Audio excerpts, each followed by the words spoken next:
The courtroom was packed that morning, filled with a low hum of whispered conversations, shuffling papers, and the restless creak of wooden benches.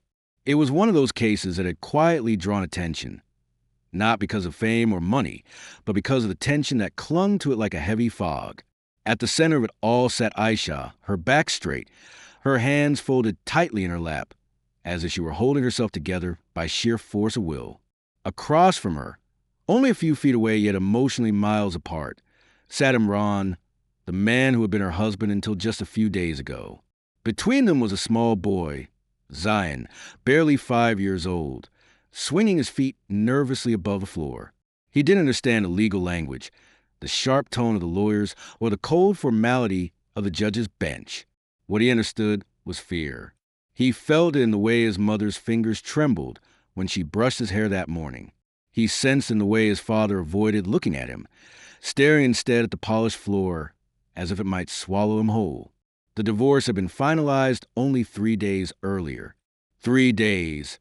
Too short for wounds to heal, too short for anger to fade, too short for love, if any remained, to soften into something bearable. The marriage had collapsed under the weight of constant arguments, accusations, and long nights of silence.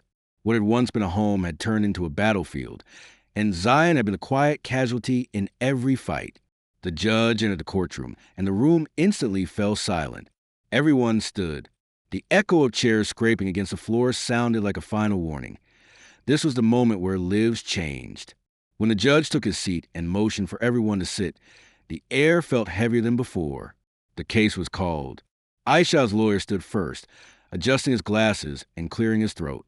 He spoke calmly but firmly, outlining the reasons why Aisha was seeking immediate custody of her son. He spoke of emotional neglect, of unstable behavior, of nights when Zion had cried himself to sleep while his parents fought in the next room. Each word felt like a stone dropped into the silence. Imran's lawyer followed, painting a different picture. He spoke of a father who worked long hours to provide, of misunderstandings exaggerated by anger, of a mother acting out of revenge rather than reason. As he spoke, Imran nodded occasionally, though his eyes betrayed him. There was guilt there, deep and unspoken. Aisha listened to it all without interruption, but inside her, a storm was raging. Every sentence dragged her back into memories she wished she could forget. The night she had begged Imran to come home earlier. The morning she had found Zion waiting by the door for a father who never showed up. The day she finally realized that love alone could not raise a child in peace. Then the judge asked Aisha to stand. Her heart pounded so loudly she was sure everyone could hear it.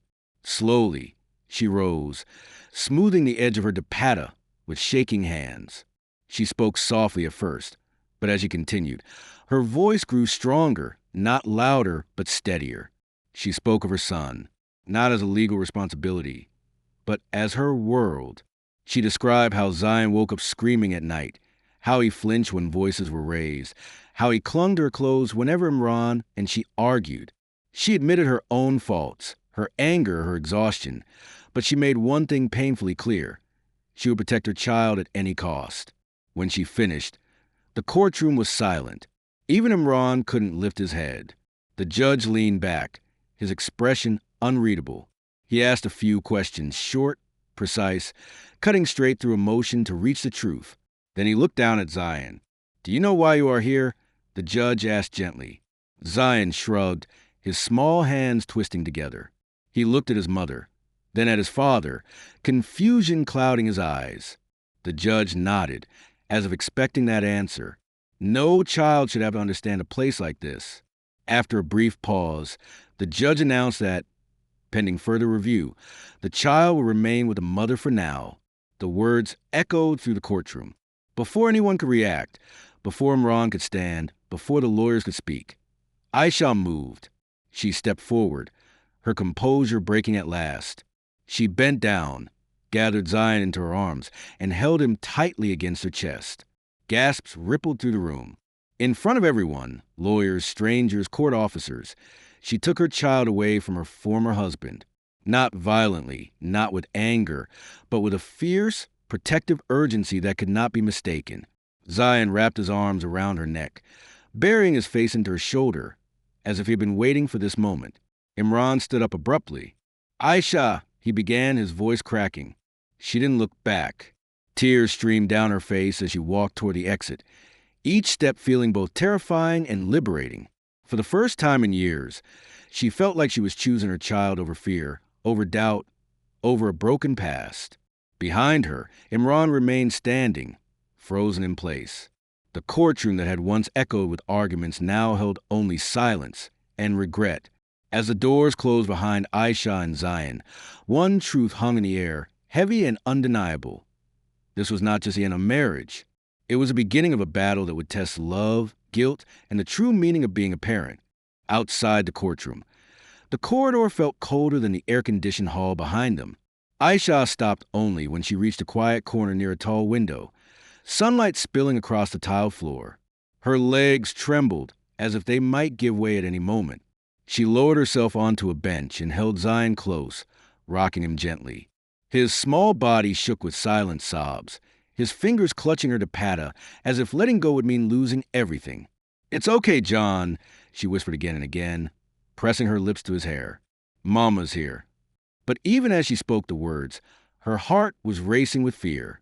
The judge's decision was temporary, pending further review. Those words echoed in her mind like a warning bell. Nothing was final. Nothing was safe yet.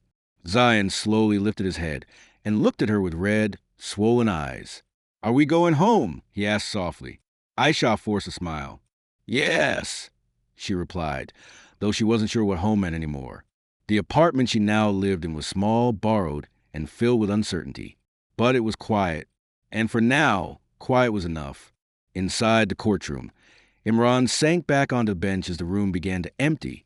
The echo of Aisha's footsteps leaving the hall seemed louder than any argument they had ever had. He rubbed his face with both hands, trying to steady his breathing. For the first time since the divorce, the reality hit him with brutal clarity. He had lost control, not just of the marriage, but of his place in his son's daily life. His lawyer leaned toward him, speaking in a low voice about appeal options, custody evaluations, and scheduled hearings. Imran nodded mechanically, barely listening. His mind replayed one image over and over, Zion disappearing into Aisha's arms. The way the child hadn't even looked back. That hurt more than anything else. A few hours later, Aisha arrived at the apartment she had moved into after the divorce. It belonged to her cousin, a modest two-bedroom place on the edge of the city. The walls were bare, the furniture mismatched, but the silence inside felt like relief. She set her bag down, helped Zion take off his shoes, and guided him to the couch. "Can I watch cartoons?" he asked hesitantly, as if afraid to ask for anything. "Yes," she said quickly, turning on the television. As the familiar voices filled the room, Zion curled up beside her, slowly calming down. Only then did Aisha allow herself to cry. Tears streamed down her face as the tension she had been holding inside finally broke. She cried for the marriage that had once held promise, for the years she had spent hoping things would change, for the fear that still clung to her chest. But most of all, she cried for her son, because no matter what, he had already seen too much. That evening, while Zion slept, Aisha sat on the floor beside his mattress and stared at the wall. Her phone buzzed repeatedly. Missed calls. Messages. Imran. She didn't answer. Across the city, Imran sat alone in the apartment that had once been their home. The rooms felt hollow now, echoing with memories. Zion's toys were still scattered across the floor. A half-finished drawing lay on the table. Stick figures holding hands beneath a crooked sun. Imran picked it up, his chest tightening. He remembered promising Zion they would finish coloring together. That promise, like so many others, had been forgotten. Guilt settled over him like a heavy blanket. He had always told himself he was working for his family, sacrificing time so they could have a better future. But now, sitting alone in the silence, he wondered if that had been just an excuse to avoid facing the cracks in his marriage. Late that night, Imran finally gathered the courage to send a message. "I don't want to fight you. I just want to see my son." Aisha read it hours later, when sleep refused to come. She stared at the screen for a long time, her thumb hovering over the keyboard. Part of her wanted to respond with anger, to remind him of every broken promise. Every night Zion had waited by the door. Another part of her, the tired human part, felt a sharp stab of pity. But she typed nothing. Days passed, and the weight of the court's decision followed both of them everywhere. Aisha took Zion to school herself now, holding his hand tightly as they walked through the gates. Teachers noticed a change in him, how he clung to her longer than before, how he startled at raised voices. Imran tried to distract himself with work, but nothing felt right. Meetings blurred together. His phone stayed silent. When he finally visited his parents, his mother looked at him with disappointment she didn't bother to hide. "Children are not trophies," she said quietly. "You don't realize their value until they are taken away." Her words cut deep. As the date for the next hearing approached, tension grew heavier with each passing day. Aisha knew she would have to face Imran again, sit across from him in court, and justify her decision. She spent nights preparing documents, speaking with her lawyer, reliving moments she wished she could forget. And somewhere between fear and determination, a new realization took root in her heart. This was no longer about winning. It was about survival. It was about protecting a child who deserved peace. As Zion slept beside her one night, his small hand resting on her arm, Aisha made herself a silent promise. No matter what the court decided next, she would never again allow her child to feel abandoned. The battle was far from over, and both parents knew that the next time they stood in court, the silence would be even heavier than before. The morning of the next hearing arrived with an uneasy stillness, as if the city itself was holding its breath. Gray clouds hung low in the sky, threatening rain, mirroring the weight that pressed against Aisha's chest. She stood in front of the mirror, adjusting her dupatta with careful hands. Her face looked paler than usual, shadows beneath her eyes revealing sleepless nights spent worrying about what lay ahead. Zion sat on the edge of the bed, watching her silently. "Am I going with you?" he asked in a small voice. Aisha knelt in front of him and took his hands. "No, John, you'll stay with Kala today. Mama will come back soon." She smiled, though her heart twisted at the thought of leaving him, even for a few hours. At the courthouse, the atmosphere felt more severe than before. The benches were filled again, but this time the whispers were sharper, the glances more curious. Word spread about the incident from the previous hearing, the woman who had taken her child in open court. Some saw her as brave. Others judged her harshly. Aisha felt all of it like invisible hands pulling at her resolve. Imran entered shortly after, dressed neatly, his expression controlled but strained. When his eyes met Aisha's for a brief moment, something passed between them. Regret, longing, maybe even understanding. But neither spoke. The judge called the session to order. This time, witnesses were be heard. Imran was called first. He walked to the stand, took the oath, and sat down. His lawyer began with questions about his employment, income, and living arrangements. Imran answered clearly, his voice steady. He spoke of stability, of routine, of his desire to be present in his son's life. Then came the harder questions. Aisha's lawyer rose, his tone calm but precise. He asked about Imran's work hours, about nights spent away from home, about arguments witnessed by the child. Imran shifted uncomfortably. He admitted he had been absent at times. He admitted that voices had been raised. When asked whether he believed the behavior had affected Zion emotionally, his voice faltered. "Yes," he said quietly. "I believe it did." A murmur rippled through the courtroom. When Aisha's turn came, her heart felt as though it might burst from her chest. She walked to the stand, her legs heavy, her palms damp. She took the oath and sat down, clasping her hands tightly together. Her lawyer guided her gently, asking her to describe daily life before the divorce. Aisha spoke of routines disrupted by arguments, of a child growing quieter with each passing month. She spoke of fear, not of physical harm, but of emotional damage that leaves no visible scars. Then the questions turned sharper. Imran's lawyer suggested exaggeration. He implied bitterness, revenge, manipulation. Each accusation felt like a slap, but Aisha held her ground. Her voice shook at times, but it did not break. "I didn't take my child to hurt his father," she said firmly. "I took him because he was hurting." The judge watched closely, his expression unreadable. The most difficult moment came when the judge ordered a brief private session with Zion, accompanied by a child psychologist. Aisha's breath caught in her throat as she watched her son being led away. She wanted to run after him, to protect him from yet another adult conversation he should never have had to face. Minutes stretched into what felt like hours. When the psychologist returned, she spoke carefully, professionally. She described signs of anxiety, attachment distress, and fear triggered by loud conflict.